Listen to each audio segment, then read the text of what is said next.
ကျေးဇူးတော်ရှင်ဧကမဟာကမ္မထာနာစရိယဗဒ္ဒနာတံဝရမုံနယ်ဆရာတော်ဘုရားကြီး28ရက်5လ2005ခုနှစ်ည9 နာရီတွင်ဟောကြားဆုံးမတော်မူအပ်သော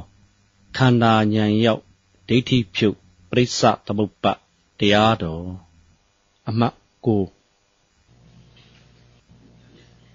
အနန္တ၅ပါးကိုအာယုံပြု၍ညီညာဖြတ်ကြောကြ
ယရဏတရားယရဏတန်ခါယရဏမိဘဆရာသမားတို့အားယောသိမြောင်းတို့လည်းစုံမွေ့ရှိခိုးပူဇော်ဥမျောမန္လယောပတော်ညသောပူဇဝန္တပနာမစေရဏတရားပညာဝိရိယတို့ကြောင့်မိလို့အလိုရှိတောင်းတအပ်သောမောမတိမြဲနေသောနိဗ္ဗာန်သော၎င်းဒုက္ခခါသိမ့်ချုံခြင်းရာပြည့်သောနိဗ္ဗာန်သော၎င်း1500ခိရိတာတို့ချုပ်ရငြိမ်းရတင်ရဖြစ်သောနိဗ္ဗာန်သို့၎င်းမိမိတို့ယခုအာထုတ်ဆက်ဖြစ်သောဝိပဿနာဉာဏ်သည်လေးမြန်စွာမဉ္ဇဉ်သို့ကျေစုပြု၍နိဗ္ဗာန်သို့မျက်မှောက်ပြုလနိုင်ကြသည်ဖြစ်စေမူလနှစ်ဖြာတစ်ခေါက်မူလနှစ်ဖြာသစ္စာနှစ်ခုလေးခုအဝါအင်္ဂါတရားကိုများနှင့်သုံးပါးအစပ်တရားမူလဝတ္တဝါနှင့်ကာလ300ရှင်ရ20ဤရှိတွေကိုအလွယ်ကျမှဤစေအပ်သည်တန်မြာမှလွတ်ကြောင်းသည်နမောတတ္တဘဂဝတောအရဟတောသမ္မာသမ္ဗုဒ္ဓတ္တနမောတတ္တဘဂဝတောအရဟတောသမ္မာသမ္ဗုဒ္ဓတ္တနမောတတ္တဘဂဝတောရဟတောသမ္မာသမ္ဗုဒ္ဓတ္တတရားနာတယ်တဲ့တရားအထုတ်တယ်တရားလေ့လာတယ်ဆိုတာမိမိခန္ဓာမှာရှိတဲ့တရားနဲ့အသိဉာဏ်နဲ့ထက်သွားဖို့လိုတယ်နော်ရှိတဲ့တရားဆိုတာအာဝိဒ္ဓဝါဒတိုက်ပြီးတော့ပေါ်လာတဲ့ခန္ဓာ၅ပါးကိုပြောတာနော်ညာတပညာဆောင်မှာအာဝိဒ္ဓဝါဒပေါ်တဲ့ခန္ဓာ၅ပါးကိုဖြစ်ဖြစ်ရှုလို့မပါလားအလေးချင်း30 40ရွှေ့မရဘူးပေါ့အလေး30 40ပရိမျက်စိနဲ့မြင်တဲ့ခြေလက်အင်္ဂါ32ခွေဓာတ်ကိုပြောတာနော်အဲ့ဒါပြင်းညက်အာယုကွကြား ရုပ်နှစ်ခုတိုက်မှာပေါ်တဲ့ခန္ဓာကိုသိဖို့လို့လားမျက်စိအကြည့်ရှိယူပါရောစိတ်မတိုက်ဘူးလားမြင်တဲ့စိတ်မပေါ်ဘူးလားနားကြည့်ရှိရင်အတန်မတိုက်ဘူးလားကြားသိစိတ်မပေါ်လား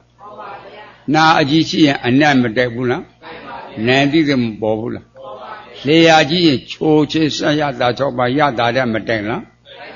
စာသိစိတ်လို့ဇင်ဝဝဉ္ဉံမပေါ်လားကိုအကြည့်ရှိလို့ရှိပထဝီဖတ်တတ်ပါဒေဇောဖတ်ဝါယောဖတ်တတ်ပါမတိုက်ဘူးလားထိတိစိတ်မပေါ်လားဟင်မျက်စိနာနာလျှာကိုပြင်စဒွါရငါးဌာနလို့ဟောတယ်ကြားလားတောင်းလို့စွမ်းလန်းဆရာတော်ဘုရားကြီးကငါးပေါက်မှားလို့ငါးပါးမှောက်တယ်လို့မဟောဘူးလားငါးပေါက်မှားတာလေကွယ်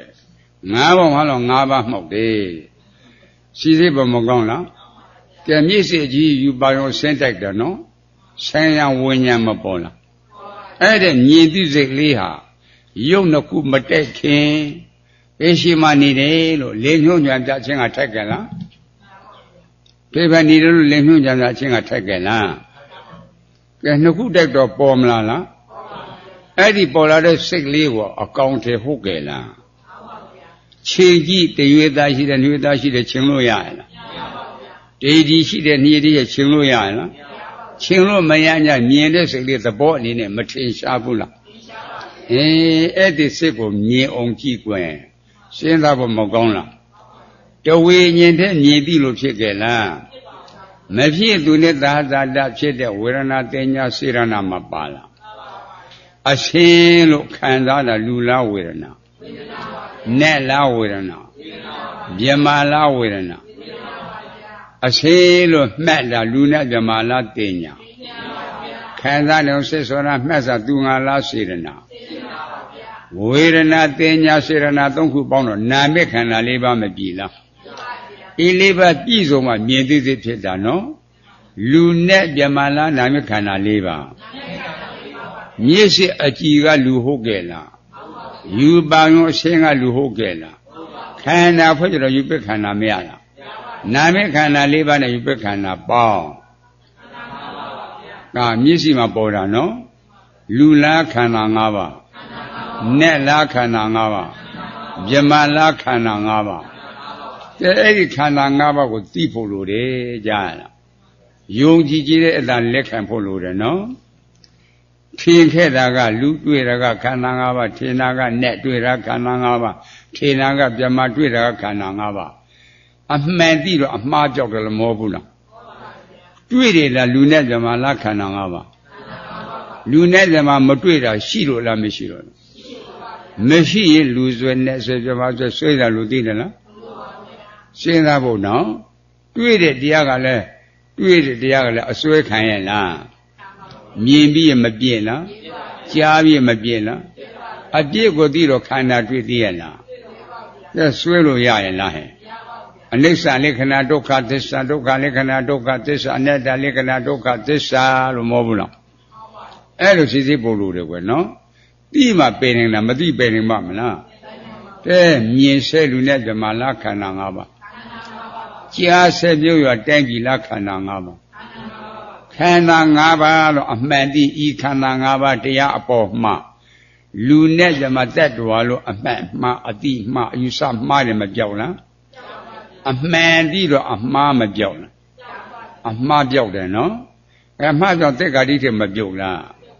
မြင်ပြီးရမပြည့်လားကြားပြီးမပြည့်လားအပြည့်ကိုသိတော့ခိုင်တယ်မြဲတယ်လို့ပြောအောင်မလားခိုင်တယ်မြဲတယ်ယူတဲ့တတ္တရာတိထဲမပြုတ်လားနောက်ခန္ဓာအစားထိုးတာသိတော့ဘဝပြက်တယ်လို့ပြောမလားအစားထိုးတာသိတော့ဘဝပြက်ယူတဲ့ဥစ္စေရအယူမပြုတ်လား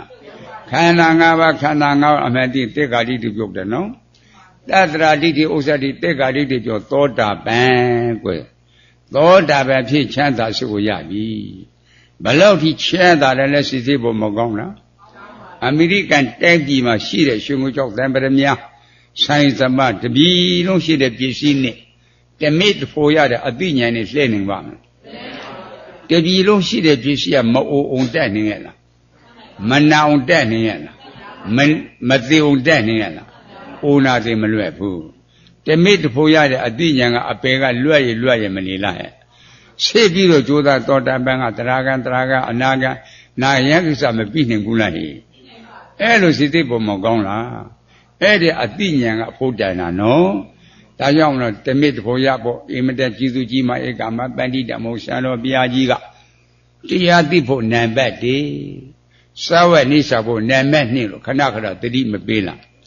တရားသိဖို့အရေးကြီးတယ်ကြားလားစဉ်းစားအဲ့ဒါကြောင့်မလို့ຢာကဒေါသမောဟစိတ်တွေဘယ်မှာဖြစ်တာလဲလဲလာဖို့မကောင်းလားခန္ဓာကိုသိလို့ဖြစ်တာလားမသိလို့ဖြစ်တာလားအဲ့ဒီခန္ဓာပေါ်မှာပုဂ္ဂိုလ်တက်တော်နှလုံးသွင်းမှာမှားလားတကယ်အမြင်ခံအရှုခံကလူလားခန္ဓာ၅ပါးစဉ်းစားနော်ချုံးလိုက်နိုင်နေရုပ်ပေါ့ဖြစ်နေခန္ဓာ၅ပါးကြားရလားအာနိမိတ်တအနိစ္စလည်းမဟုတ်ဘူးလားတောင်ပြစ္ဆုတ်ပန်နိစ္စရောရမယ်အာနိမိတ်တင်းစာပါဝိဟိတဲ့မြင်စေခန္ဓာကြားစေခန္ဓာကိုဖြစ်ဖြစ်ရှုလို့မဟုတ်ဘူးလားဟဲ့အဲ့ဒါလုံရဲ့ချစ်တွေကွနော်အဲ့ဒီပေါ်မှာထာလူပစားဖြင့်တင်စားပြီးတော့သမုဒိသစ္စာအဖြစ်လူအစာသာနဲ့အစာသာပြမအစာသာတိရိစ္ဆာန်အစာသာပြိတ္တာအတုရကအစာသာတော့မသမုတ်ကြဘူးလားမခေါ်ကြဘူးလားအဲ့ဒါသမုတ်ရှိအခေါ်ရှိမသမုတ်လည်းရှိသမုတ်လည်းရှိခန္ဓာ၅ပါးဘယ်ပုံဘယ်နည်းရှိတာလဲအနိစ္စအနေနဲ့ရှိတယ်ဒုက္ခအနေနဲ့ရှိတယ်အနတ္တအနေနဲ့ရှိတယ်ကြားရလားအဲ့လိုစိတ်သိပုံမကောင်းလားဒါအနိစ္စဒုက္ခအနတ္တဆိုတာအနှစ်သာရရှိမရှိရှင်းလာတဲ့တရားလားရှင်းတဲ့တရားလားသူခန္ဓာရတယ်ပေါ့နေ့စဉ်နဲ့တကွရှင်းတဲ့တရားနဲ့နေရတာပေါ့ရှင်းတယ်လို့သိနောက်တစ်ပံတဲ့ခန္ဓာမျိုးရချင်သေးရလားလက်ရှိခန္ဓာမတွေ့တာနောင်ခန္ဓာမတောင်းတဘူးပေါ့ကွကြားလားအမှန်သိတော့အမှားမပြောက်လားအဲ့ဒါလွန်ချစ်တယ်နော်သိမှပင်နေတာမသိပင်နေပါမလားခန္ဓာသိဖို့လိုတယ်သစ္စာသိဖို့လိုတယ်ပြိဿသုတ်ပဲအကြောင်းကျိုးသိဖို့လိုတယ်မရသေးတဲ့ပုဂ္ဂိုလ်ရရလျောရပြီးသားပုဂ္ဂိုလ်လေးခိစ္စပြီးအောင်စားကိုကြည်လို့ခန္ဓာဖွဲ့မှန်လေးအတန်တိတ်နေပြီ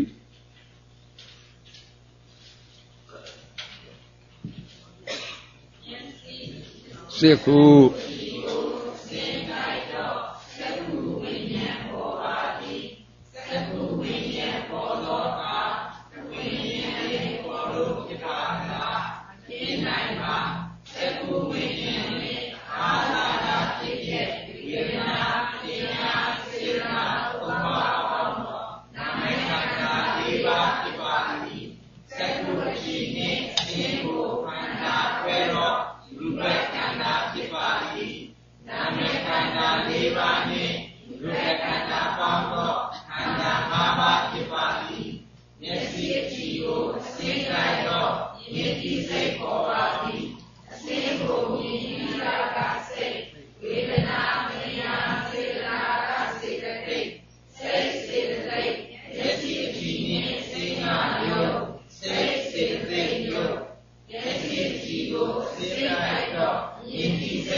ဝေဒနာပညာစေတနာကစေတသိက်စိတ်စေတသိက်နာကြည်နှင့်အနန္တယုတ်စိတ်စေတသိက်ယုတ်နာကြည်ကိုအနန္တတော့နန္တိစိတ်ခေါ်ပါသည်အနန္တကိုနန္တိတာကနန္တေယနာကြည်နှင့်အနန္တယုတ်တရားနာယုတ်နှစ်ပါးရှာဇေဝကြည်ကိုဆိုခြင်းစံအာရတာ၆ပါးတိုက်တော့စာတိစိတ်ဆိုတဲ့ဇေဝဝိညာဉ်ပေါ်ပါသည်ဇေဝဝိညာဉ်ပေါ်တော့ကဝိညာဉ်နဲ့ပေါ်လို့ဖြစ်ပါလားဖြစ်နိုင်ပါဇေဝဝိညာဉ်နဲ့သဟဇာတာဖြစ်တဲ့ဝေဒနာပညာစေတနာသုံးပါးပေါင်းတော့နာမည်ခန္ဓာ၄ပါးဖြစ်ပါသည်ဇေဝကြည်နှင့်သဟဇာ၆ပါးကိုခန္ဓာခွဲတော့လူပက်ခန္ဓာဖြစ်ပါသည်နာမည်ခန္ဓာ၄ပါးနှင့်လူပက်ခန္ဓာပေါင်းတော့ခန္ဓာ၅ပါးဖြစ်ပါသည်ရှားကြည်ကိုရတာ၆ပါးတိုင်းတော့စာတိစိတ်ပေါ်ပါသည်ရတာ၆ပါးကိုစာတိရာကစိတ်ဝေဒနာပညာစေတနာကစေတသိက်စိတ်စေတသိက်ရှားကြည်နှင့်ရတာ၆ပါးကယုတ်စိတ်စေတသိက်ယုတ်ရှားကြည်ကိုရတာ၆ပါးတိုက်တော့စာတိစိတ်ပေါ်ပါသည်ရတာ၆ပါးကိုစာတိရာကနန္တေယရှားကြည်နှင့်ရတာ၆ပါးကယုတ်တရားနာယုတ်နှစ်ပါးကိုကာယကြည်ကိုအာဟုပြောမှုပထမီဥစ္စာမတိုက်တော့ဒီစိတ်ဆိုတဲ့ကာယဝိညာဉ်ပေါ်ပါသည်ကာယဝိညာဉ်ပေါ်တော့ကဝိညာဉ်လေးပေါ်လို့ဖြစ်ပါလားဖြစ်နိုင်ပါကာယဝိညာဉ်နဲ့ဓမ္မစာတာဖြစ်တဲ့ဝေဒနာပညာစေတနာသုံးပါးပေါင်းတော့နာမည်ခန္ဓာ၄ပါးဖြစ်ပါသည်ကာယကြည်နှင့်မဟာမှုပြောမှုကိုခန္ဓာခွဲတော့လူတခန္ဓာဖြစ်ပါသည်နာမည်ခန္ဓာ၄ပါးနှင့်လူတခန္ဓာပေါင်းတော့ခန္ဓာ၅ပါးဖြစ်ပါသည်ကိုယ်ကြည်ကိုဥမှုအေမှုအေသောသဘာဝတိုက်တော့ဒီစိတ်ပေါ်ပါသည်ဥမှုအေမှုကိုဒီရာကစိတ်ဝေဒနာပညာစေတနာကစေတသိက်စိတ်စေတသိက်ကိုယ်ကြည်နှင့်ဥမှုအေမှုကယုတ်စိတ်စေတသိက်ယုတ်ကိုယ်ကြည်ကိုအောက်ကံလှူရှာမှုဝါယောသဘာဝတိုက်တော့ဒီစိတ်ပေါ်ပါသည်အောက်ကံလှူရှာမှုကိုဒီရာကနန္တရားကိုယ်ကြည်နှင့်အောက်ကံလှူရှာမှုကယုတ်တရားနာယုတ်နှစ်ပါးစိတ်နောကြည်ကိုနာယုတ်တိုက်တော့ဉာဏ်တိစိတ်ဆိုတဲ့နောဝိညာဉ်ပေါ်ပါသည်နောဝိညာဉ်ပေါ်တော့ကဝိညာဉ်ဖြင့်ပေါ်လို့ဖြစ်ပါလားဖြစ်နိုင်ပါနောဝိညာဉ်နှင့်အာဇာတဖြစ်တဲ့ဝိညာဉ်ခန္ဓာစေတသိက်ဒီမြဲခန္ဓာစေတသိက်ဒီကရခန္ဓာစေတသိက်လောဘပေါင်းတော့အမေခန္ဓာ၄ပါးဖြစ်ပါသည်အာရယဝတ္ထုနှင့်မဟာယုတ်ကိုခန္ဓာခွဲတော့လူပဲခန္ဓာဖြစ်ပါသည်နာမည်ခန္ဓာ၄ပါးနှင့်လူပဲခန္ဓာပေါင်းတော့ခန္ဓာ၅ပါးဖြစ်ပါသည်မနောကြည်ကိုဓမ္မယုတ်တိုက်တော့ယတိစိတ်ပေါ်ပါသည်ဓမ္မယုတ်တရားပေါ်မှာပုဂ္ဂိုလ်သတ္တဝါအနေနဲ့ယတိတာကစိတ်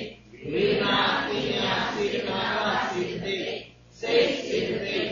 အာရယဝတ္ထုနှင့်ဓမ္မယုတ်ကယုတ်စိတ်စေတသိက်ယုတ်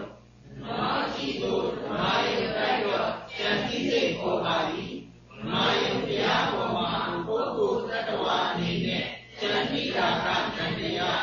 အာရယဝတ္ထုနှင့်ဓမ္မယုတ်ကယုတ်တရားနာယုတ်ပါ၆ဒွါရခန္ဓာဖွဲ့ကြည့်တော့လူအစားစားနဲ့အစားစားဓမ္မအစားစားတိရစ္ဆာန်အစားစားပြိတ္တာအတူရကေအစားစားတွေ့တယ်လားခန္ဓာ၅ပါးတွေ့တယ်လူနဲ့ဓမ္မတ attva မတွေ့တာရှိလို့လားမရှိလို့မရှိရင်လူဆွဲနဲ့ဆွဲဓမ္မဆွဲတယ်လို့သိတယ်လားကောင်းကင်တေချာမော့ကြည့်ပြားဆွဲတာမြင်မိရဲ့လားကောင်းကင်မော့ကြည့်ပြားဆွဲတာမြင်မိရဲ့လားဘာဖြစ်လို့မမြင်တာလဲဆွဲရမရှိလို့ဆွဲရရှိတယ်လား ဆွဲတာမရှိလို့အခုလည်းတွေ့တာကလူနဲ့ဇမာလားခန္ဓာ၅ပါးခန္ဓာတွေ့တာကလူမတွေ့တာရှိလို့လားမရှိလို့လားမရှိဘလို့ဆွဲမလဲရှိတဲ့တရားခန္ဓာ၅ပါးနော်ဘယ်ပုံဘယ်နည်းရှိတာလဲစိတ်စိတ်ပုံမကောင်းလားယူပက်ခန္ဓာဖယ်သဘောရှိတယ်လေဟောက်ပြန်ဖြစ်ရှိတဲ့သဘောအစုဖြစ်ပြမှုဝေဒနိခန္ဓာဖယ်သဘောရှိတယ်လေတေညက်ခန္ဓာဖယ်သဘောရှိတယ်လေသင်္ခါရခန္ဓာဖယ်သဘောရှိတယ်လေဝိညာဉ်နဲ့ခန္ဓာဖယ်သဘောရှိတယ်လေဒီခန္ဓာ၅ပါးကမြင်ပြီးရင်ပြည့်ကြားပြီးရင်ပြည့်နားပြီးရင်ပြည့်စားပြီးရင်ပြည့်တီးပြီးရင်ပြည့်သိပြီးရင်ပြည့်ဆိုတော့ခန္ဓာ၅ပါးတွေ့တယ်လားမရှိတာတွေ့မရှိရင်ဘယ်လိုဆွဲမှလဲလူနဲ့ဇမတ္တဝါကအစကတည်းကမရှိရင်ဆွဲကြလို့သိရလားရှိတဲ့ခန္ဓာကဖြစ်ပြီးတော့မပြည့်လားအဆွဲခံရလားသူတို့ဆိုတဲ့ကာတိတမပြုတ်လားဟေ့အဲ့ဒါလွန်ရဲ့ချက်ဒီခန္ဓာဖွဲ့ခန္ဓာတဲ့ကာတိတချုပ်တာကြားလားအဲ့ဒီခန္ဓာသိအောင်လို့ခန္ဓာဖွဲ့ခိုင်းရတယ်6တော်ရမှာတဲ့6တော်ရမှာမတော်ရောလူမြမြင်ပြက်ကအောင်အကုသို့ဖြစ်လောက်အောင်မတော်တော်ကြီးပြမယ်အဲ့ဒါဒီတရားကိုမလစ်လာဖို့ဆိုရင်စိတ်မဆိုးဘူးလားဆိုးမလားငါ့ကိုမလေးမခန့်သူတို့ပြောရမှာပြမလားအသေးပြည့်ရှိခွဲနေတရားဆွဲမယ်မလာပြီဘူးလားဒါအကုသိုလ်လားအကုသိုလ်အကြောက်စရာကောင်းပါလားအဲ့ဒီအကုသိုလ်တရားတွေဘယ်ပေါ်မှာဖြစ်တာလဲစိတ်စိတ်ပေါ်မှာကောင်းလားစဉ်းစားနော်ဒါမျက်စိနဲ့ဆိုင်ရာမြတ်စွာဘုရားကအရှိယူပိခန္ဓာလို့မောဘူးလားအဲ့ဒီအရှိယူပိခန္ဓာကချောင်းတဲ့မြစ်တဲ့မရရေမြုပ်ကြီးကဲ့သို့မောဘူးလားအနှစ်သာရရှိမရှိမရှိရင်အဲ့ဒီအရှိယူပိခန္ဓာလို့ယူပိခန္ဓာကိုသိတဲ့ပုဂ္ဂိုလ်ဟာသူ့ပေါ်မှာမြင်ပြင်းကတ်တာတွေပါသေးရဲ့လားမြည်စစ်နီးတာတွေကပါသေးရဲ့လားအမှန်မြင်တော့အမှားမကြောက်လားအဲ့လိုစိတ်သိပေါ်မှာကောင်းလားအဲ့ဒီအစဉ်ရုပ်နှစ်ခုတိုက်တိုင်းဆရာဝိညာဉ်ကမှပေါ်လာတဝိညာဉ်ထဲမြင်သိလို့ဖြစ်တယ်လားမဖြစ်သူတဲ့သာသတဖြစ်တဲ့ဝေဒနာတင်ညာစေရနာမပါလားအစဉ်လို့ခံစားတာလူလားဝေဒနာနဲ့လားဝေဒနာမြမလားဝေဒနာအစဉ်မှတ်တာလူနဲ့မြမလားတင်ညာခံစားနေစိတ်ဆိုတာမှတ်တာသူငါလားစေရနာဝေဒနာတင်ညာစေရနာ၃ခုပေါင်းတော့နာမခန္ဓာ၄ပါးမပြည့်လားဤ၄ပါးပြည့်စုံမှမြင်သိသိဖြစ်တာနော်လူနဲ့မြမလားနာမခန္ဓာ၄ပါးမျက်စိအကြည်ကလူဟုတ်ကဲ့လားယူပါယောဆင်းကလူဟုတ်ကဲ့လားခန္ဓာဖွဲ့ကြတော့ယူပိခန္ဓာမရလားနာမခန္ဓာ၄ပါးနဲ့ယူပိခန္ဓာပေါင်းထင်တာကလူတွေ့တာကခန္ဓာ၅ပါးထင်တာကနဲ့တွေ့တာကခန္ဓာ၅ပါးထင်တာကပြန်မှတွေ့တာခန္ဓာ၅ပါးတဲ့တွေ့တာကအမှန်မရဘူးလားအမှန်သိတော့အမှားမပြောက်လားအဲ့ဒါယုံကြည်မှုလိုတယ်ကြားလားယုံကြည်တဲ့ကာတိတိပြုတ်ပြီအဲ့ဒါလွန်ရဲ့ချက်တွေအဲ့ဒါမျက်စိနဲ့ပတ်တယ်မတော်တော်မြင်တဲ့ခန္ဓာဖွဲ့ရတယ်နားနဲ့ပတ်တယ်ကလည်းဟဲ့သခိုးမသားဟဲ့သခိုးမသားလို့အပြောခိုင်းတဲ့လူဟာတရားကိုမလေ့လာဘူးဆိုရင်ဝမ်းမြောက်ဝမ်းသာဖြစ်မလားစိတ်ဆိုးမလားစိတ်ဆိုးတယ်ဒါစိတ်ဆိုးတာကုသိုလ်လားအကုသိုလ်အဲ့ဒီအကုသိုလ်တရားတွေဖေရှိကဝင်လာလဲစိတ်စိတ်ပေါ်မှာကောင်းလားကြားရင်တတိလို့မဟုတ်ဘူးလားတတိပြုတဲ့ခါကျတော့လူလားအတန်လားအတန်လို့ကြားတဲ့ချင်းလူကတွေ့ရလားလူမတွေ့သခိုးမှသားကတွေ့ရလားတွေ့တာကအတန်နော်ကြားသိစိတ်လေးကအတန်လို့ကြားသိစိတ်လေးကနံတရားမရလားအတန်ကယုတ်တရားမရလားနဲုံနှစ်ပါးအဲသခိုးမှသားလားနဲ့နေရောနဲုံဆိုတော့နှလုံးသွင်းမမှန်ဘူးလားသခိုးမှသားနှလုံးသွင်းမှားလားနော်နှလုံးသွင်းမှားတော့ဒေါသစိတ်ဖြစ်တာပေါ့အဲ့လိုစိတ်ဖြစ်ပေါ်မကောင်းလားဒါကြောင့်ကြားတာကိုတင်ညာဖုံးတယ်တင်ညာကိုတင်ညာရှင်းမှတင်ညာကြေးမယ်ကြားတာကအတန်ကိုကြားတာနော်တင်ညာကသခိုးမှသားနှလုံးသွင်းမှားမနေဘူးလားဒါတင်ညာကိုတင်ညာရှင်းမှတင်ညာကြေးမယ်အတန်လို့ကြားသိရင်လူကတွေ့သေးရဲ့လားသခိုးမှသားကတွေ့သေးရဲ့လားတွေ့တာကသခိုးမှသားလားအတန်လားအတန်ကကြားသိစိတ်လေးကနံပြအတန်ကယုတ်တာနဲအောင်နှစ်ပါးပေါ့ကဲနံယုတ်ကိုမြင်တဲ့အခါလူကတွေ့ရလား တခုမှသားကတွေ့ရလားဒေါသဖြစ်သေးရလားအဲ့လိုစိတ်သိဖို့မကောင်းလားဖြစ်နေခန္ဓာ၅ပါးချုံးလိုက်နိုင်နေရုံကြရတာအဲ့ဒါ6တော်ရမှာကာကွယ်တဲ့နည်းတွေနော်အဲ့လိုစိတ်သိဖို့မကောင်းဘူးလားအဲ့ဒီခါပြင်ပြီးတော့နှုံးသွင်းမှားတာနဲ့မှန်တာသစ္စာဖွဲ့ကြည့်စားဖို့ကြည့်ရမှားတာလည်းသိအောင်မှန်တာလည်းသိအောင်သစ္စာဖွဲ့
သစ္စာ၄ပါးတိမှသောတာပန်သစ္စာ၄ပါးတိမှသရဂသစ္စာ၄ပါးတိမှအနာဂံသစ္စာ၄ပါးတိမှယန္တာနော်သစ္စာ၄ပါးကိုမသိသောတာပန်ဖြစ်ပါမလား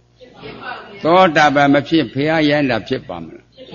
သောတာပန်ကစတယ်ကြာသစ္စာ၄ပါးကိုမသိလားခန္ဓာ၅ပါးကိုမသိလားခန္ဓာ၅ပါးတပါးပါးပေါ်မှာလူနဲ့စမှာတက်တော်နှလုံးသွင်းမှားတာနှလုံးသွင်းမှားတော့လိုချင်တာဘယ်လိုလဲမရရမနေဘူးလို့စွဲလန်းတာအဝိဇ္ဇတနာဥပါဒံဤသုံးခုသစ္စာဖွဲ့တော့ဘာသစ္စာလဲလူလားသမုဒယသစ္စာနတ်လားသမုဒယသစ္စာယမလားသမုဒယသစ္စာသားတွေသမီးတွေလားသမုဒယသစ္စာဘယ်လောက်များထင်ရှားတယ်လဲနော်သမုဒယသစ္စာကအမှန်သိတာသူငါလားမက်ကသစ္စာသမုဒယအကြောင်းရှိသမျှအကျိုးခန္ဓာမရဘူးလားခန္ဓာရတဲ့ပုဂ္ဂိုလ်ကုသိုလ်အိုနာတိလွတ်တယ်လားဟာသစ္စာနဲ့တောင်တစ်ကသမုဒယနှစ်ကဒုက္ခသုံးကသမုဒယလေးကဒုက္ခလို့မောဘူးလားအဲ့ဒါသစ္စာနှစ်ပါးနဲ့လာခဲ့တာကဘာနဲ့အမျှနော်မေကနိရောဓပါကိုမပါဘူးကွယ်သမုဒယတို့ကသစ္စာနှစ်ပါးနဲ့လာတာသစ္စာ၄ပါးဖျားပွင့်မှာကြားရတာဘယ်မှမပွင့်ကြားပါမလားအဲ့ဒါလူရဲ့အချက်ကြီးကွယ်နော်အဲ့ဒါကြောင့်လို့မြင်တာကိုတင်ညာပုံနဲ့တင်ညာသင်္ဃာရှင်းမှာတင်္ဃာကိမယ်မြင်တာကအရှင်းတတ်ကိုမြင်တာတင်ညာကမင်းသမီးတင်ညာကမင်းသားမြင်တဲ့အခါလောဘကိလေသာတွေမဖြစ်ဘူးလား အဲ့ဒါအလိုမကြတော့ဒေါသကိလေသာလည်းမဖြစ်လားအလိုကြတော့လောဘကိလေသာနော်အဲ့ဒီလောဘကိလေသာဆိုတဲ့တရားဟာအရှိတ်ပိခန္ဓာမှာဖြစ်တာလားမင်းသမီးကိုမြင်လို့ဖြစ်တာလားမင်းသမီးကိုဖြစ်ပါဗျာတကယ်အမြင်ခံအရှုခံကမင်းသမီးလားအရှိတ်ပိခန္ဓာအရှိတ်ပိခန္ဓာကိုမင်းသမီးလို့နှလုံးသွင်းမှားတာကိုကွယ်မမှားဘူးလားဟဲ့ဒါကြောင့်အရှိတ်ပိခန္ဓာမင်းသမီးအနေနဲ့လိုချင်မှုနှစ်သို့ဆွဲလန်းမှုကလောဘတဏှာသမုဒယသစ္စာလို့ပြောမလားဒါနှလုံးသွင်းမှားတာကွယ်နော်လောဘတာသမုဒယသစ္စာကြားရလားအဲ့လိုစီသိဖို့မကောင်းလားသမုဒိသစ္စာအကြောင်းရှိတာအကျိုးခန္ဓာမရခန္ဓာရတဲ့ပုဂ္ဂိုလ်ကိုယ်သွင်းအိုနာတိလွတ်ကြလားအာသစ္စာလေဒါသမုဒယကြောင့်ဒုက္ခလို့မောဘူးလားအရှိတ်ပိခန္ဓာတရားဤဖြစ်ခြင်းဖြစ်ခြင်းကဒုက္ခသစ္စာဒုက္ခသစ္စာလို့ပိုင်းခြားသိတာကတာမာတိတဲ့မေကသစ္စာသမုဒယသစ္စာသိတာနဲ့နောက်ခန္ဓာမလားတော့နိရောဓသစ္စာဩသစ္စာလေးပါးတစိုးနှလုံးသွင်းမှားလားမပါလားမှန်တာကမပါလားအဲ့တော့ပေသစ္စာနဲ့ပိုင်သစ္စာတဲ့မှားတာကသမုဒယဒုက္ခနော်မှန်တာကမေကနိရောဓလက်ခံသိပ္ပံမေကနိရောဓပေရမှာသမုဒယဒုက္ခအဲ့လိုစိတ်သိဖို့မကောင်းလားဒါသစ္စာသိမှပယ်နေတာကြားရလားစိတ်သိဖို့မကောင်းဘူးလားဒါကြောင့်တော့နှုံးသွင်းမှားတယ်နဲ့မှန်တယ်တရားရှင်းထားပြီးသားကိုလေးကျင့်ဖို့လားလို့တယ်နော်သူ့လူအဖြေတယ်မှာပါဘူးလားဒါလဲတဲ့နေရာရောက်ကိုလေးကျင့်ဖို့လို့လေဒါတော့နှလုံးသွင်းမှားတော့30တုံးကမထွက်နိုင်တာပေါ့မကြည့်သူကြားဘူးထမယ်တဲ့တထေးတတိမေဖရာဆိုတဲ့ကြားဘူးကြမှာပေါ့နော်ရှေ့ထိကျော်ကာကြီးကမောင်နှမ2ယောက်ရှိတယ်မိဘ2ပါး4ယောက်တထေးတို့မြည်ဒီမှာကျွမ်းနေမွေးထားတယ်ကျွမ်းကကိုရာသားတဲ့အဲ့တော့ကိုရာသားအမြဲတမ်းခိုင်းစေရတယ်ရှေ့ဆရာတော်သမတော်တွေကဘလို့ဥမာပြလို့ဟောတယ်လေအိုးချင်းထားတော့အိုးချင်းထိကျိုးချင်းထားတော့ကျိုးချင်းညီမြေဖယ်များတော့သမုဒိယတွေကဖြည့်ပြီးတော့မြေတာတွေကဝင်ပြီးတော့မှချစ်တာဗောအဲ့ဒီကတထေးလိုမြည်ဒီမှာကျွမ်းနေပြီးချင်ပါမလားပြီးဘူးကြွကြားလားအဲ့တော့မေသာကကိုရာတကိုမြောင်းမြန်ခိုးသွားတော့တာဟေ့ခိုးသွားတော့တာခွဲကြားလားအဲ့ဒါနဲ့9နှစ်ကျော်ကြာသွားတယ်သားလေး2ယောက်ရလာခဲ့တာဗောသားလေး2ယောက်အဲ့တော့ဆိုမိဘတွေကစိတ်ဆိုးပြေတော့ပြီကိုယ်တဲပြီကိုယ်ဌာနကိုပြန်မယ်မိဘကလည်းသမီးလေးတယောက်သားလေးတယောက်ဆိုတော့တခါလေအင်မတန်ချစ်တယ်မိဘဘလောက်ထိချစ်တယ်လဲတဲ့အရွယ်ရောက်လို့အိမ်ထောင်တာပြည့်သွားတယ်နဲ့နာအောင်နှုတ်နေတခါမှမပြောဘူးတဲ့လေးနေရက်ကိုဒုံးနေရက်ကိုဝေးသေးရဲ့နော်နှုတ်နေတော့နေတောင်မပြောဘူးကြားလားလေးဘွားပေါ်မှာတင်ထားတယ်ပရမယခဲ့ဆိုဖူးဖူးပုတ်ထားတာသမီးကိုကြားအဲ့တော့ချစ်တာအဲ့တော့စိတ်ဆိုးပြေတော့ပြန်လာခဲ့တာဗောသူ့မျိုးကိုရောက်ခါနီးမှာနေဝန်ခါနီးလေကြီးကတိုက်မိုးကြီးကပြင်းထန်သာရွာငလျင်ကလှိုးမိုးလင်းတော့ပြက်ပြီးတော့မိုးဆဲသွားတဲ့အခါမှာချင်းလို့ကိုဒါသားကထင်းရှာလာမိမွေးတော့မိတော့မယ်ငွေကိုထဲမဲ့တော့သွားမွေကောက်လို့တည်တော့တာကြားလားကိုဒါကတင်းညိုပြီးတော့ပြန်လာခဲ့ရတယ်သား2ယောက်နဲ့ချောင်းလေးတစ်ခုကချားတော့ရေကရင်ဖက်ခါသားရင်ဖက်2ယောက်ဆိုတော့မနိုင်ဘူးသားကြီးတစ်ဖက်ကမ်းမှာထားညီလေးကိုသွားဖို့မယ်တော့ညီလေးကိုသွားဖို့တယ်ပိုးလို့ဟိုဘက်ကရောက်ပြီးခါမှာသားကြီးကအကြိုလာတဲ့ခါမှာရေတဝက်လောက်ရေလည်းလောက်ရောက်တဲ့အခါစွမ်းကသုတ်သွားတော့တာကွာစွမ်းလို့တော့ကချီမြောက်လက်မြောက်မမြောက်ဘူးလား6တာကိုသားကြီးကသူ့ခေါ်တယ်ဆိုတော့ဆင်းလာရေမျောလို့သေးဟောကစွမ်းတုတ်လို့သေးဩရဒမွေကောက်လို့3လောင်းစိတ်ကနည်းနည်းနောက်လာပြီစိတ်ကနောက်ကြည့်ဖြစ်လာပြီအဲ့ဒါနဲ့ရောက်လမ်းမှာဥပဒကနေတွေ့ဟောကမိခိုးတွေကဘာဖြစ်တာလဲလို့မမေ့ရဘူးလားမနေ့ကနေဝင်မုံချုံမှာငလျင်ကလှုပ်လေကြီးကတက်မုံကြီးကရွာတာသာနေမတိလားတိတယ်သာဘာဖြစ်တယ်လဲနင့်ဖေရဲ့တက်တွေပြိုလို့နင့်ဖေလည်းသေးပြီနင့်မေလည်းသေးပြီနင့်ကိုလည်းသေးပြီ3လောင်းတစ်ဖက်ကသားညောင်းနဲ့ကိုရာသား3လောင်း6လောင်း对对了，遇到了。我干嘛么的？我没问你了不？我来是嘞，我嘛把，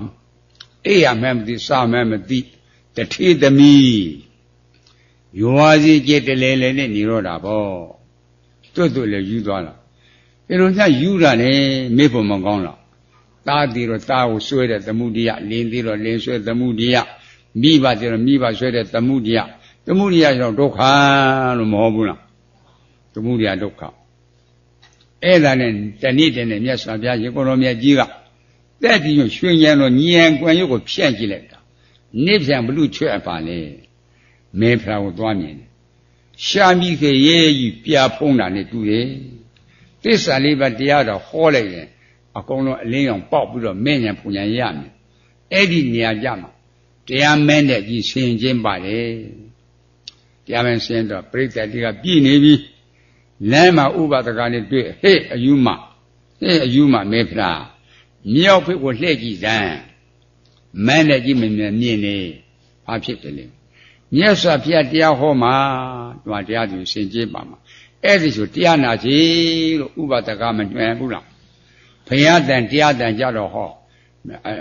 目的有的标不了，注册是多少来？第二呢，不是在这要这个，哪个女这个偶尔干嘛把这脸么看不，没问开呢，人家说了，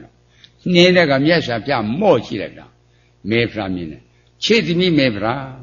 俺片面包都要用拉开，哎这个不如俺们人有的，问拉开了500多个掉个，面没着了，就靠忙帮他的，少牛全比了背来的，哎他卡白比了第二拿的这样了。哎，这个面上边过来，嘿，其实你没不啦？你有接了面的没会，不如人家骗了开了嘞啊！不要低了不，没下去了没了。哎了，连低了的么小不了，大低了的么小不了，米把低了的么小不了，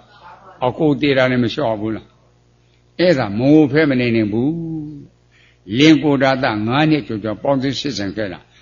都你也可没标呢。弄那种内容的考完教书的，哎，这都切的，因为在毛片里不的家了，哪里这个人拿点玻璃的，滴滴答答的，毛片里不的乖，家了嘿，估计的都这个切的，背面的乱切，另外嘛电台的把他们两个都毛他啦，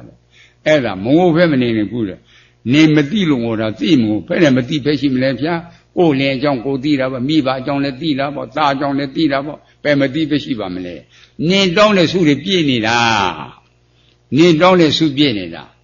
这做个有别个，这上好的，不如木个培养来这个，对用这么样这个，这么样巧呀，你那路开了呢，对的，那边没样比较，都面貌嘛，对了年轻嘞，是当了，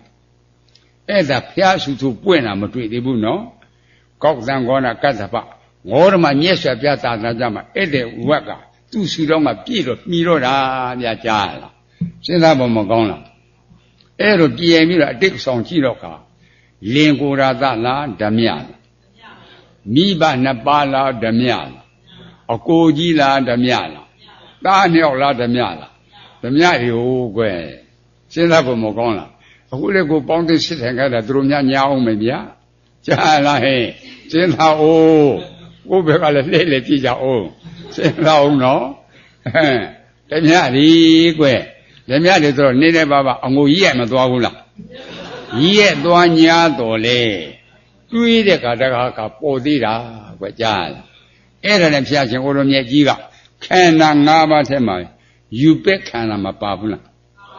有别看了，对设计的不吹的，阿包的、介绍的、挖药的。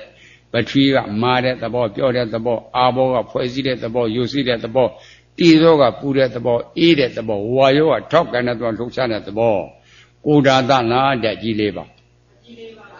大鸟拿的几类吧，米巴那巴拉的几类吧，锅鸡拉的几类吧，的几类吧对着关喏，的几类吧是的几类吧是不啦，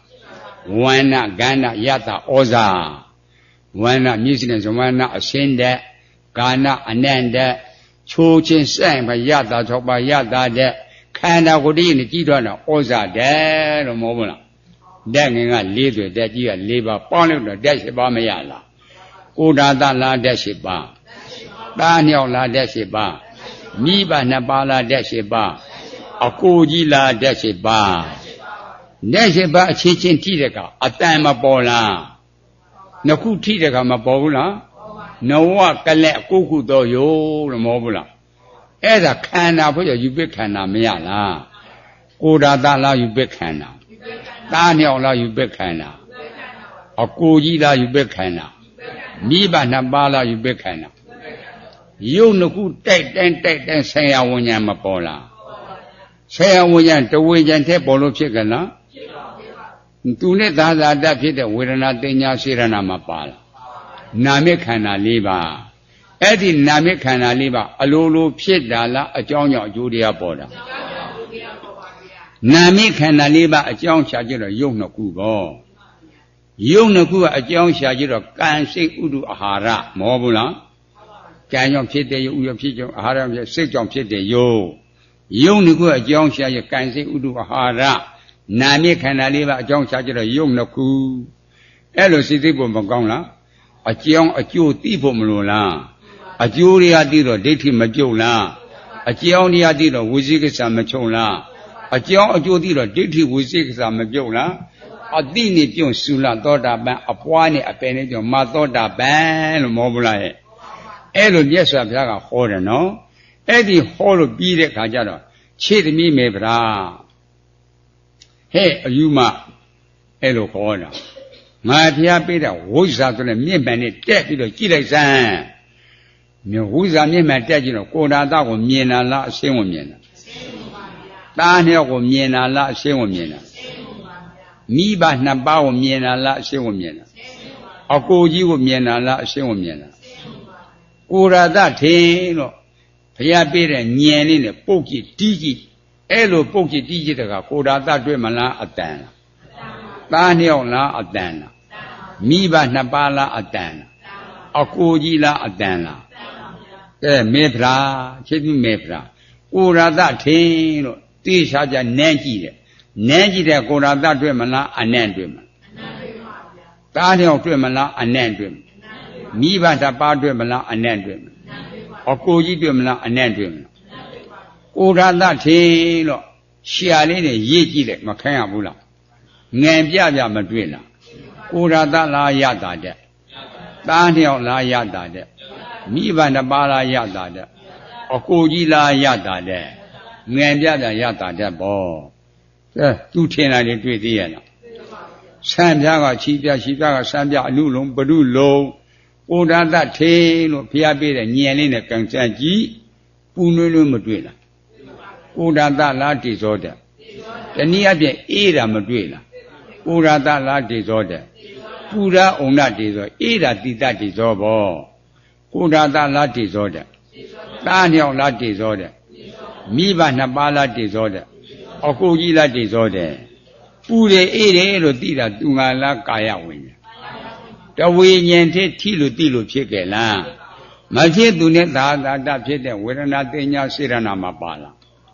ပူတယ်အေးတယ်လို့ခံစားတာလူလားဝေဒနာနဲ့လားဝေဒနာမြမလားဝေဒနာ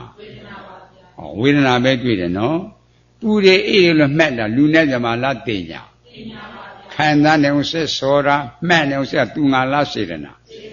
ဝေဒနာတင်ညာစေရနာ3ခုပေါင်းတော့နာမခန္ဓာ4ပါးမပြည့်လား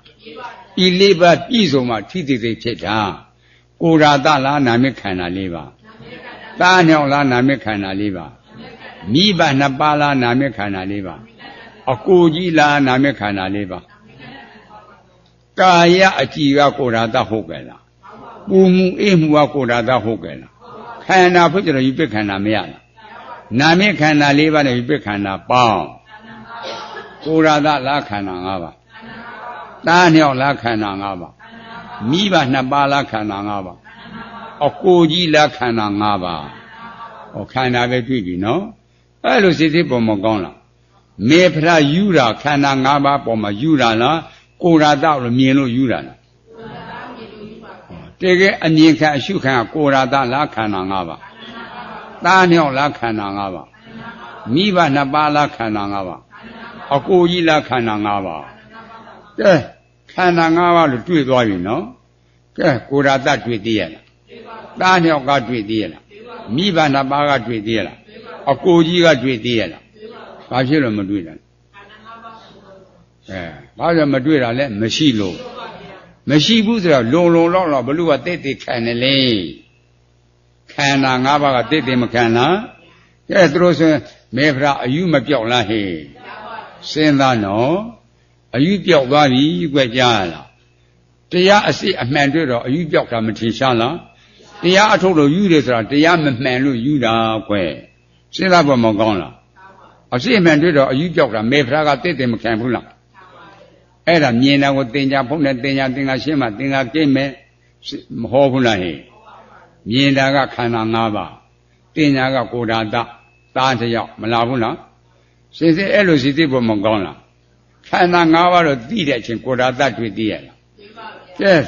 မြင်တာကိုတင်ကြဖုံးတာနော်အမြင်ခံအရှုခံကလူလားခန္ဓာ၅ပါးနဲ့လားခန္ဓာ၅ပါးကိုယ်ဓာတ်လားခန္ဓာ၅ပါးသားနှစ်ယောက်လားခန္ဓာ၅ပါးမိဘနှစ်ပါးလားခန္ဓာ၅ပါးကဲသူထင်တာတွေတွေ့သေးရဲ့ဘာဖြစ်လို့မတွေ့တာမရှိရင်ဟိုဓာတ်လို့ဆွဲအောင်မလားသားလို့ဆွဲအောင်မလားမိဘလို့ဆွဲအောင်မလားအကူကြီးလို့ဆွဲအောင်မလားအဲ့လိုလေ့လာဖို့မကောင်းလားစိတ်ပြီးတော့ကြိုးစားရုပ်ဖျားကြီးဖောက်ပြန်ပြီးတော့မပြည့်လားဝေဒနာခံစားပြီးတော့မပြည့်လားတင်ညာမှတ်ပြီးတော့မပြည့်လားစေရနာစစ်ဆော်ပြီးတော့မပြည့်လားဝိညာဉ်နဲ့ခန္ဓာတည်ပြီးတော့မပြည့်လားခန္ဓာ၅ပါးဖြစ်ပြီလို့မောလားအာသစ္စာနဲ့ရှင်းတာတဲ့တရားလားရှင်းတဲ့တရားဩနေ့စဉ်နဲ့တော့ခံရတဲ့ပုဂ္ဂိုလ်ကိုယ်တည်းရဲ့အိုနာတိလွက်ခဲ့လားအာသစ္စာနဲ့ကဲရှင်းတာတဲ့တရားနဲ့ညီတာလားရှင်းတဲ့တရားနဲ့ရှင်းတဲ့တရားလို့အမှန်သိတဲ့အခါသိပဲစကွာ၄ပါးကိစ္စမေတ္တကနာလို့မောမလားအမှန်သိတော့လူချမ်းသာနဲ့ချမ်းသာပြမချမ်းတလုံးသွင်းမှားတယ်မပြောက်လားအမှန်သိတော့အမှားပြောက်တယ်နော်ဤနေရာရောက်ကြိုးစားအထုတ်ပါမကောင်းလားတောင်မြတ်စွာဘုရားရှင်ကိုရောမြတ်ကြီးကတရားနာပြိတ္တက4000ကျော်အဲ့ဒီကတရားနာပြိတ္တသိစခြင်းလို့ဟေးအယူမမေဖလားဘုရားတပည့်တော်မှမယူပါဘူးဗျာတဲ့တရားနာပြိတ္တတဲ့အယူကြီးတဲ့မေဖလားကပြောတာဘုန်းကြီးတော့မပြောရဘူးပြောက်တယ်မပြောရဘူးဟော4000ခွဲမနေဘူးဘုန်းကြီးတော့မပြောရဘူးစဉ်းစားပါမကောင်းလားအဲ့ဒါလိုမပြောနေတဲ့မြတ်စွာဘုရားကသူတို့ဝက်တာစားတာကြည့်တယ်ဝက်တာကြည့်တယ်စင်္ကတိပါမြတ်ကတိပါပိုးဖက်ကတိပါဟောသူတို့မှဝက်တာစားတာနေ့မှဝက်လဲ14ကြားရတပည့်တော်မှလည်းအင်ကြီးရပြီထပင်ရပြီတဲ့နင်ဖေရှိကရတယ်လေအထိတ်ကြောကရပုရုမုတ်တာဖျားလေးထက်ကပတ္တကဘာမှာဖျားငေါ့စုပွင့်မယ်ကောက်တန်ကုန်ကောနာကတ္တပဂေါဓမမြတ်စွာဘုရားသာသနာကြက5ပါးသီလကြည့်တော့ထပင်မြဲစီ5ပါးသီလကြည့်တော့အင်ကြီးမြဲစီလို့ဘုရားတို့အင်ကြီးထပင်ရပါပြီတဲ့ကြားလားသူတို့မှရှိတဲ့စိတ်ကလေးပါမြတ်ပို့ဖက်တွေပါမိလဲလောင်နေတယ်ရေလဲဖြစ်တယ်သခိုးလဲခိုးနေမင်းကလည်းတိတ်နေတယ်ဗျာစဉ်းစားပါမကောင်းလားတပိကဖေကရလေလို့မြတ်စွာဘုရားမေးဘူးလားဘုရုမုဒ္ဒဖျားလေးတော့ကိုယ်ကမြတ်စွာဘုရားတန်ခါက10ပါးသီလကြည့်တော့တပိတလောက်4ကျင်ယုံစီတည်သေးလို့ဗျာတို့10ပါးသီလသီလကလည်းတလောက်4သတင်းမဆောက်တည်ဘူးလားဟဲ့အဲ့တဲ့တပိကလည်းယုံတဲ့တင်နဲ့ပါတဲ့ကြားပန်ကဖေကရလဲလို့မမေးဘူးလားဘုရုမုဒ္ဒဖျားလေးတယ်ပေါ့ကိုယ်ကမြတ်စွာဘုရားတန်ခါပန်3ခဲပန်စီတော့ဗျာတိချွေးကြောင့်ဗုဒ္ဓံတရဏံကိစ္ဆာမိဓမ္မံတရဏံကိစ္ဆာမိတန်ခံတရဏံကိစ္ဆာမိပန်3ခဲပန်နှစ်ပါတဲ့ကြားလားသူတို့မှရှိတဲ့ပန်တွေကရေကဖြစ်စီနေတယ်မြည်နဲ့လောင်နေတဲ့တခိုးလဲခိုးနေနေတယ်နော်အဲ့လိုစိတ်သိပုံမကောင်းလားဟဲ့ကဲဘယ်တော့မှအာရကြကောင်းတယ်လေကြားလား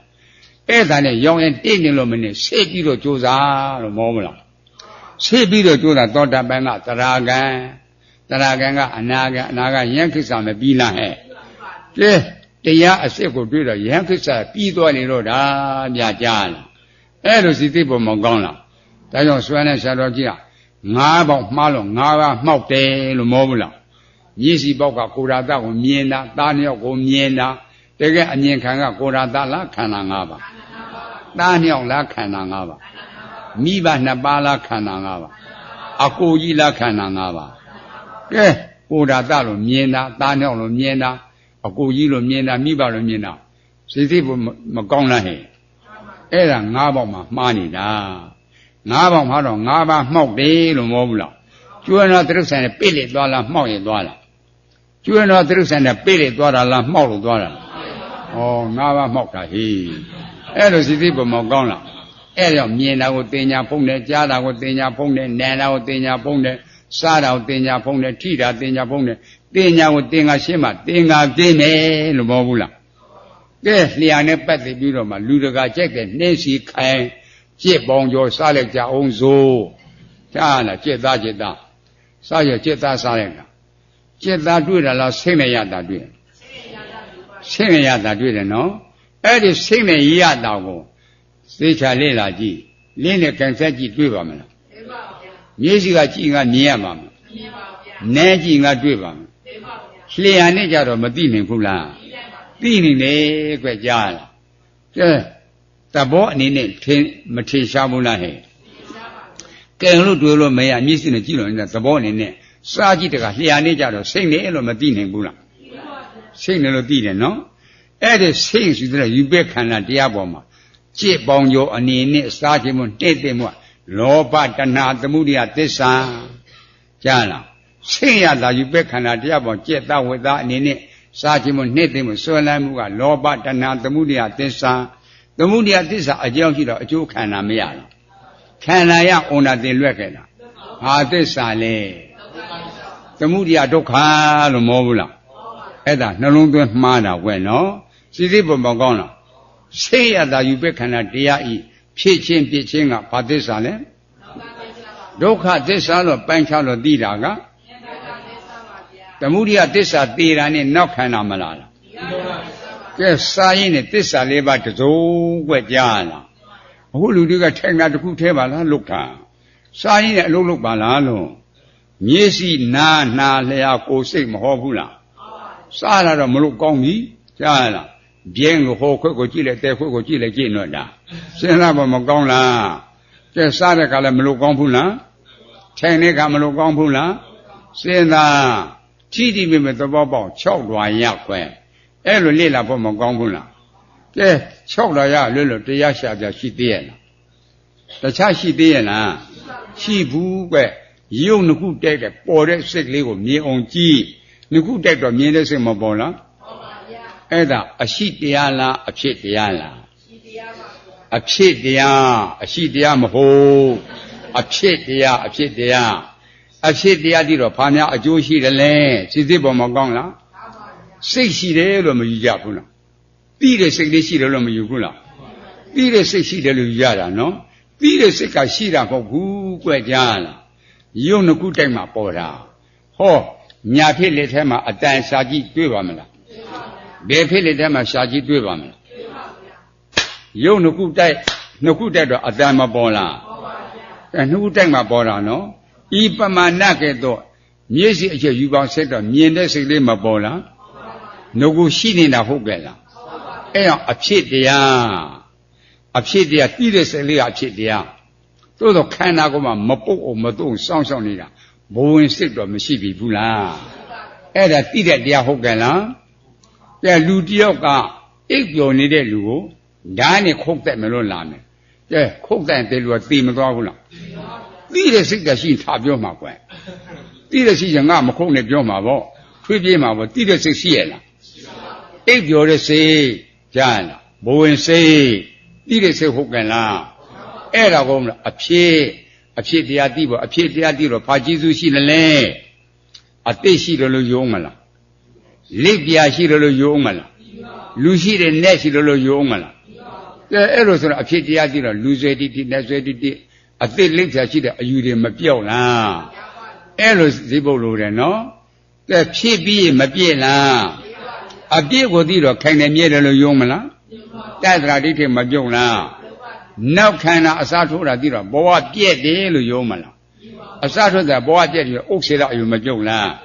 ခန္ဓာ၅ပါးခန္ဓာ၅ပါးသက်္ကာဒိဋ္ဌိမပြုတ်လားဟဲ့တသရာဥစ္စေရသက်္ကာပြုတ်ပြီကြားလား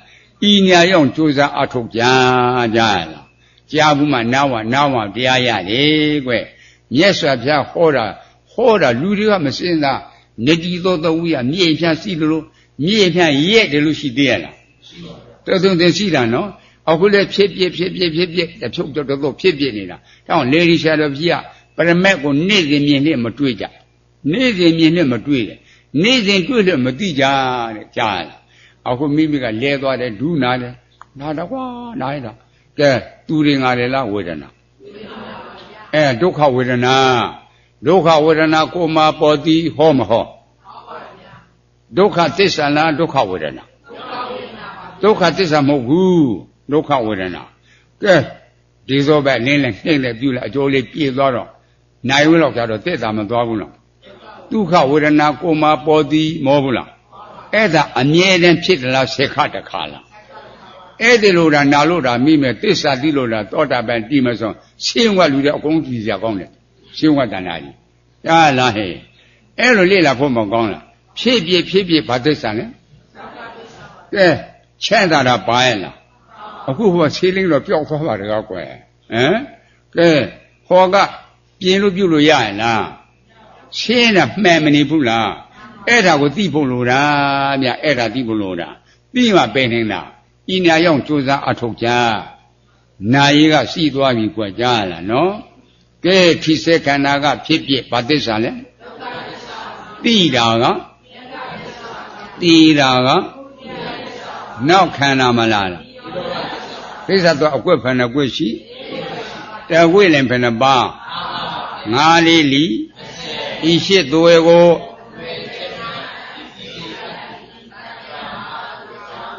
伊玛呀，什么努，什么不离白的呀？伊老高达的呀，500阿廖多。千万不离白品，后代灭所别故，故人民都卡的杀敌的年品，故所把一心别，伊玛呀，什么努，什么不离白的呀，伊老公达的呀。500阿廖多，千万不离白品，人们的罗灭故，故人民都卡的杀敌的年品，故所把一心平，伊玛呀，什么努，什么不离白的呀？伊老高达的呀，500阿廖多，千万不离白品，单阿罗心灭故，故人民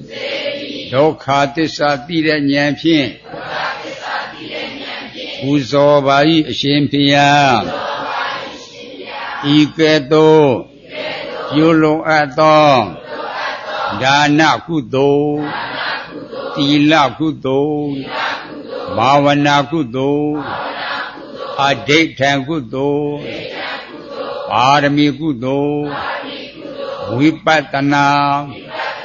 မဟာကုသိုလ်တို့၏အကျိုးအားကြောင့်ခန္ဓာ5ပါးယုံနဲ့တရားတို့၏မဖြစ်ဝေးစွာချုပ်ငြိမ်းရပါလို၏အရှင်ဘုရားသောကုသိုလ်၏အကျိုးကိုလေးမိခင်ဖခင်ပြည်သူရှင်တို့အား၎င်းအနာမတက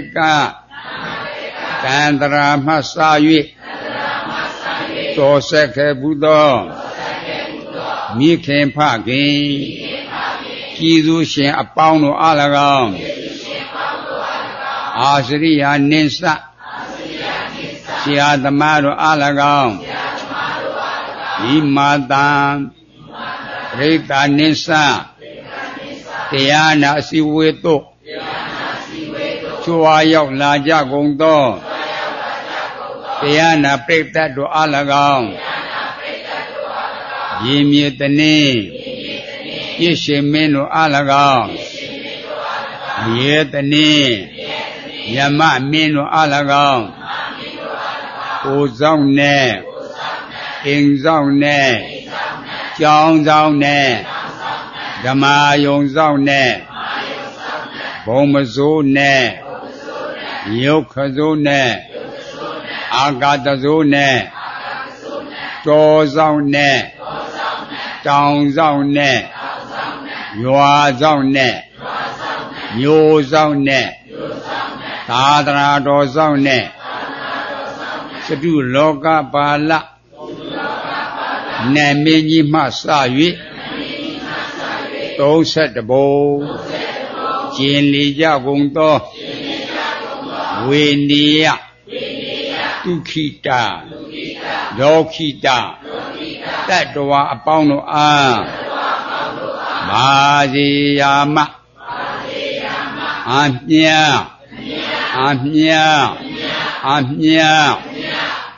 အမြပိဝေပါကုန်၏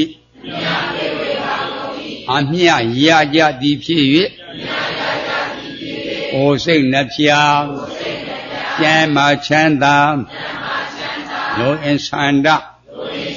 ကလုံးတဝဒီဤဝကြကြီးလျင်သူတော်ကောင်းတရားကျိုးစား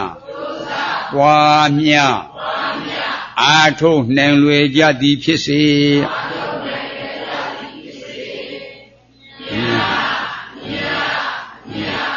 ဤ